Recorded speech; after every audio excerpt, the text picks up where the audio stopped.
everybody. Good morning.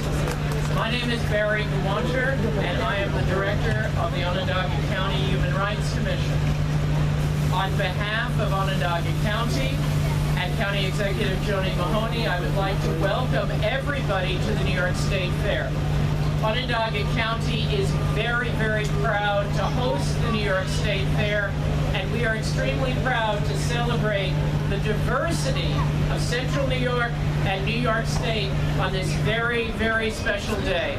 Welcome to you all.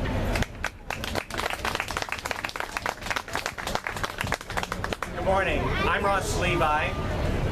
I'm with Empire State Development and the New York State Division of Tourism. On behalf of those bodies, I Love New York LGBT, and the New York State Fair. I'm thrilled to be here with all of you to start this truly historic day. As far as we know, this is the only official day recognizing the LGBT community at any state fair in the nation, and we're thrilled to be a part of that effort. We've known, that's right. We at I Love New York have known how great the New York State Fair is for a long time. Whether it's the food, the animals, the rides, just the fun of the day. And we're thrilled that there's now an additional reason for the LGBT community to come and be a part of that fun.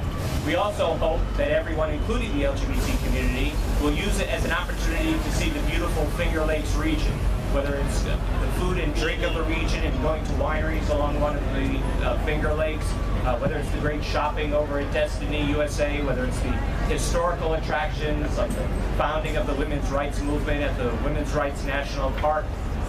There's just so much wonderful things to do in this region and across New York State.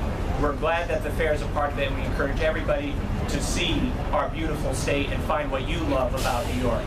This day is also very fitting, along with Governor Cuomo's efforts to celebrate equality and justice, recognizing that we have a long way to go, including and especially a transgender civil rights law.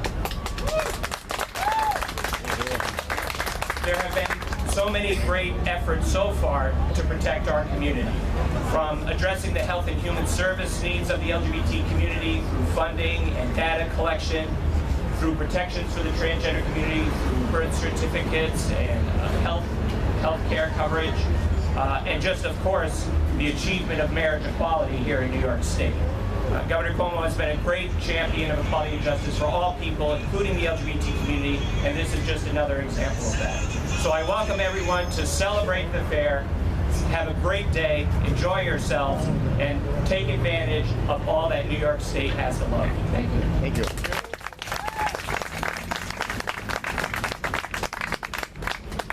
Good morning, I'm Bruce Carter. I'm the now former president of CNY Pride, but I was president and started planning this process. I'm speaking today. I want to recognize the history that we have in New York State, leading the way for the rights of LGBTQI individuals and our allies over the years, beginning with the Stonewall riots, which we celebrate every year with Pride celebrations, not just in this country or this area, but also around the world, that in 1969. The marriage equality bill, which passed under the leadership of Governor Cuomo in 2011. The Windsor's case against the United States to gain equal access to her, as a survivor, to her wife's Social Security and other funds without paying taxes in the way that they were requiring her to do. And the decision in the same year, this being 2013, against DOMA, which led the way to this year's decision by the Supreme Court recognizing marriage equality for all. That was a very important decision. I do want to put a bug in your ear to make sure that you, like me, anytime somebody talks about gay marriage, you say, no, no, it's marriage equality. Because those folks who are against marriage equality are against that. They're against equality. All citizens, and even non-citizens, frankly, should be treated equally and without discrimination, especially by folks who are employed by the government. Right. Yeah. currently at this time have clerks and others who are permitting folks access. You need to remember that while we have equality in New York State, thanks to all the advances we've had here, there are lots of people around the country and around the world who do not have that equality, and we need to continue to work for that. We're raising the rainbow flag today as a sign for both LGBTQI individuals and as a recognition of inclusion. And I think that's important. Ross said, and it's been intimated before, that this is a state of inclusion, and that's what the rainbow flag is. It's not just for us, it's for everyone. It is not a sign of oppression. We're not saying to people, you can't do your religion, you can't practice your faith. We're saying we're included in the mix of people in this country, and that's what this flag raising is all about. I want to extend thanks on behalf of the LGBTQI community to the very courageous and ever lovely Tori Wapner, the interim director of the fair, who took a stance, was backed up by the governor in allowing us to have this Pride Day today. And I want to ask, without embarrassing him, I want to ask that everyone write to the governor, write to Troy, thank him for having done this. It's very important. We do have opponents who wanted to shut this day down.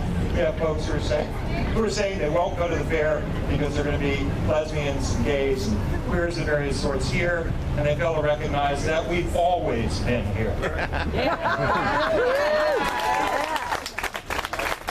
And will continue to be here. So, with no further ado and no further words from me, I think it's time that we raise the rainbow flag and recognize equality for all New Yorkers and, of course, everyone in this country.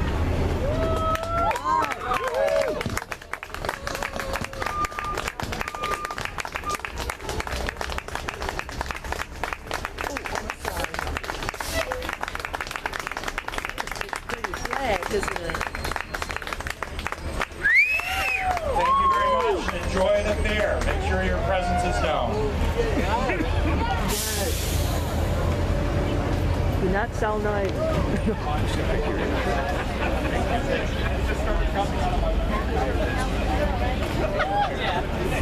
Yeah.